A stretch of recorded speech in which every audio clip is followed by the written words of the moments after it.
Assalamualaikum warahmatullahi wabarakatuh. Hai everyone. Terima kasih atas kesempatan pada hari ini kita dapat berjumpa di mana saya Galda Yulisa Utami akan membahas mengenai resensi dari sebuah jurnal. Adapun jurnal yang akan diresensi ialah jurnal yang berjudul State Bureaucracy in Indonesia and its Reform and Overview. Jurnal ini seperti teman-teman lihat pada tampilan ditulis oleh Nurdiana Gaus, Sultan, dan Muhammad Basri. Dalam jurnal ini sendiri ada beberapa hal yang akan saya jelaskan dalam resensinya, antara lain yang pertama yaitu mengenai sinopsis atau yang menjadi isi di dalam jurnal ini. Kemudian kelebihan daripada jurnal ini sendiri. Yang ketiga yaitu kekurangan daripada jurnal ini. Dan yang keempat mengenai saran bagi jurnal yang telah saya resensi. Poin pertama yaitu mengenai sinopsis daripada jurnal yang saya resensi ini. Jurnal ini menyajikan tinjauan komprehensif tentang birokrasi negara di Indonesia dan reformasi yang telah dilakukan. Jurnal ini membahas berbagai aspek birokrasi mulai dari sejarah, struktur, masalah, hingga upaya-upaya reformasi yang telah dilakukan. Penulis menjelaskan bahwa birokrasi di Indonesia memiliki akar sejarah yang kuat, bermula dari sistem birokrasi kolonial Belanda dan terus berkembang seiring dengan perubahan politik dan sosial di Indonesia. Berbagai permasalahan dalam birokrasi seperti korupsi, inefisiensi, dan kurangnya akuntabilitas juga dibahas secara mendalam. Selanjutnya, jurnal ini mengulas berbagai inisiatif reformasi birokrasi yang telah dilakukan pemerintah, mulai dari perubahan struktur organisasi, manajemen sumber daya manusia, hingga penerapan teknologi informasi. Jurnal ini memberikan gambaran tentang birokrasi negara Indonesia sebelum proses reformasi dengan fokus pada upaya pemerintah Indonesia untuk menciptakan sistem pemerintahan yang lebih akuntabel, efisien, efektif, netral, profesional, dan transparan dalam masyarakat demokratis yang diharapkan. Reformasi birokrasi Indonesia dipandang sebagai langkah yang tepat dalam mewujudkan perubahan, mengingat nilai-nilai patrimonial yang ada di kalangan birokrat Indonesia dianggap sebagai hambatan dalam mencapai tujuan reformasi. Reformasi birokrasi Indonesia juga mencoba mengadopsi pendekatan pasar sebagai teknologi baru dalam regulasi institusi birokrasi negara, dengan harapan dapat mencapai manajemen yang akuntabel. Proses reformasi ini dianggap sebagai tindakan negara yang didorong oleh kebutuhan untuk mencapai kebaikan publik, namun juga memerlukan bimbingan dan dukungan dari pemerintah untuk berhasil mengubah perilaku birokrat negara menuju pola perilaku yang lebih mirip pasar. Poin berikutnya yaitu mengenai kelebihan daripada jurnal yang saya resensi ini. Adapun kelebihan yang terdapat pada jurnal ini sendiri yaitu di mana cakupan pembahasan yang luas. Jurnal ini menyajikan tinjauan yang komprehensif tentang birokrasi negara Indonesia mulai dari sejarah, struktur, masalah, hingga upaya reformasi yang telah dilakukan. Analisis yang mendalam berupa penulis menganalisis berbagai isu dan permasalahan dalam birokrasi Indonesia secara rinci dan sistematis. Perspektif yang objektif, di mana jurnal ini menyajikan pandangan yang berimbang, tidak hanya memaparkan masalah, tetapi juga mengulas upaya-upaya reformasi yang telah dilakukan. Referensi yang memadai. Jurnal ini didukung oleh referensi yang relevan dan mutakhir, memberikan dasar yang kuat bagi analisis dan pembahasan. adanya kontribusi terhadap pengetahuan. Penelitian ini memberikan kontribusi penting terhadap pemahaman tentang reformasi birokrasi di Indonesia dan bagaimana prinsip-prinsip New Public Management atau NPM telah diadaptasi dalam konteks Indonesia.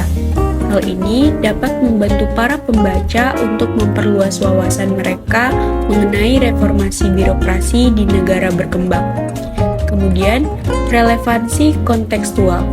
Penelitian ini menyoroti pentingnya mempertimbangkan konteks sosio-kultural, sejarah, dan sistem politik suatu negara dalam merancang dan melaksanakan reformasi birokrasi. Hal ini menunjukkan keberhasilan penelitian dalam mengaitkan teori global seperti NPM dengan realitas lokal Indonesia. Selanjutnya, adanya implikasi kebijakan.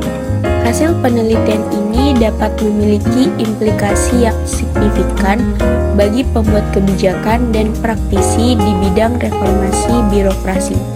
Dengan memahami tantangan dan kompleksitas dalam melaksanakan reformasi, pihak berwenang dapat merancang kebijakan yang lebih efektif dan sesuai dengan kondisi lokal. Kemudian, pendekatan multidisiplin.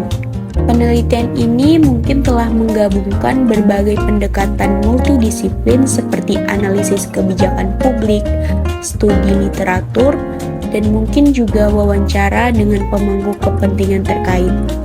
Pendekatan ini dapat memberikan pemahaman yang lebih komprehensif tentang isu-isu yang terkait dengan reformasi birokrasi.